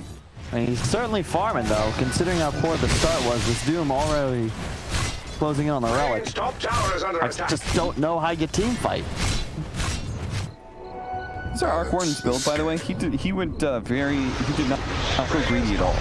No Midas and no Boots of Travel, and to survive through that combo from Beast Coast. Big kill, 469 gold. Unfortunately goes to the 5 position of Stinger, but it's still a worthy kill, worth Beast Coast's invasion into the jungle there. Schofield gets away. I really like that smoke maneuver. You see that your top tower is being pushed. You don't have team fights, we discussed, so you're not going to go defend it. Instead, you smoke directly away from it, and you find Arc Warden wandering up a high ground. It's really nice play, making the best out of a bad situation. You don't want to just let objectives die for naught. Beast Coast does always seem to have a strong understanding when their lanes go bad, what objectives to give up in return for farming, or making a move like that smoke. They never challenge you directly. Yeah, I also think that's just the mark of like the better teams, is the ones that don't like give away the game because they're a little behind. Oh, that'd be a nice Fisher block if you can get it. Let's go, Field. Don't got it. Yeah. It's not like poker. It's not about maximizing your wins, but minimizing your losses. This could be a much larger advantage. If it's like 6-7K, you're like, oh, well, this one's over. But because it's in the ballpark, you're going to have a Radiance on K1. Eventually, he'll climb to the top of the net worth. Dig. And maybe you win a good fight with Doom and Lasso. Dig. K1 Hector, I'm not shocked, by the way, that he doesn't level Doom. But why are you not digging? That's a bounty room, He just dug it. He was waiting for the pseudo RNG to kick in. I guess so. Wait, what? K1 Hector? He's going to be good. Look at all the lanes, though. Both bottom and mid pushing into the tier 2. But yeah, I mean, this is literally Hector to a T. It's just, you're not going to level Doom because you're not going to fight. Yeah. You're only farming, baby. You got to max out Devour and Scorched Earth. That way you can farm neutrals faster. Oh, Chris Luck's in some big trouble here. Yeah, they could Winter's Curse him to slow him down if they want to, but instead they're going to turn it over to Stinger. They're going to play on this high ground before they overcommit. Stinger trying to deal with the ward. Looks like it was attempted to deny by the Lich. Stinger, run away. He does still have his ultimate. He's going to have to pop it before he gets silenced here, but Yang is going to stick on top of him, and he has no way to prevent the magic damage either. With Fate's hitting still on cooldown, pot the Winter Wyvern getting picked up into the ultimate of the SF. Can they still win this fight? Yang, they certainly can't go for him. Chris Luck managed to dodge that jump in remnant from Eurus and blinks himself away. Wow. He gets out, nicely played. The 2 supports out dying. Schofield, he's going to get return kill. The Sinner's Gate pulls him back into Yang quite easily, and Eurus, well, he's actually out of remnants. Oh, the man fight! Yang, Jesus, he thinks he can take Hector in a man fight, and I think he's right. But he can't take both of them. He can't take 3 heroes. He's got to get out of here. He's going to try and go for Chris Luck because he knows he's committed. He actually gets the kill. Chris Luck, what? You got 3 heroes, dog. Just kite him around. Man, I will say, though, I love watching this Beast Coast team play. They just fight. Yeah. I respect it. K1, he knows he Yang slid his ult up. I'm like, he's going to sit still. The camera pans away, comes back. What do you do? Doom's still standing still. Just trading right clicks. Gotta love it. Yeah, it's a better strategy for a Doom with maxed out Devour than an SF. He's not skilling Doom. He doesn't want it, dog. He doesn't want it. I don't need it. You got Pipe on Yang now, so the team fight for Vici's getting stronger. You're going to have Deso soon. I mean, he's got Radiance. Now's the time to fight. Surely you're going to level up Doom at 12, right? No. Just know you go Infernal Blade max. Yeah, before you do. level I mean, up, if you man. get the second point, you might as well max it. Yes. So. Doom sucks. Okay. Well, they got a Vlad's, they got a Roshan, Aegis for Eurus with the double damage. He's going to be diving into these heroes. No false promise or nothing to be able to save this Oracle, sadly. So he's going to be dying. Oh, Fisher block. That buys a little bit of time. K1 Hector pulled back by the Sinister Gaze. He's got to get out, but a Chain Frost is going to do so much damage underneath the creep wave. Picked up the Radiance and died immediately. I was going to say, the save a buddy syndrome is real. And this is both Beast Coast's greatest strength and weakness. They're always willing to fight together. They love to play around each other, but when it's going poorly, it ends up much, much worse. And now 7k down, but more importantly, VICI's entering enemy high ground. Nice double nuke with the Fisher. Schofield does have Blink, no dunk for 10. Maybe that'll be enough to turn it around, but this tower's falling so fast. Tower is under siege. VICI Gaming not going to be able to take the tier 3 this early. We're going to be backing up to try and get the 20-minute battle runes. DY save for a moment. Leos has to recommit. Does manage to pick up the battle rune on his way in. Winter's Curse, but there's no follow-up. But PYW hits like a truck. He's got a maelstrom. Wow, what? He does so much damage with his level 10 talent and a maelstrom. PYW's trying to turn into a core. I mean, he's doing a pretty good impression of one. I like the choice, too. They only really have Arc Warden as one right-clicker. You want some more synergy with the Abaddon, and now their team would just kind of play themselves. Ember Abaddon get deep, the clone goes in, and Wyvern can just pump in damage from the downside, and there we go. 2 points in Doom. Yeah. That's what I'm talking about.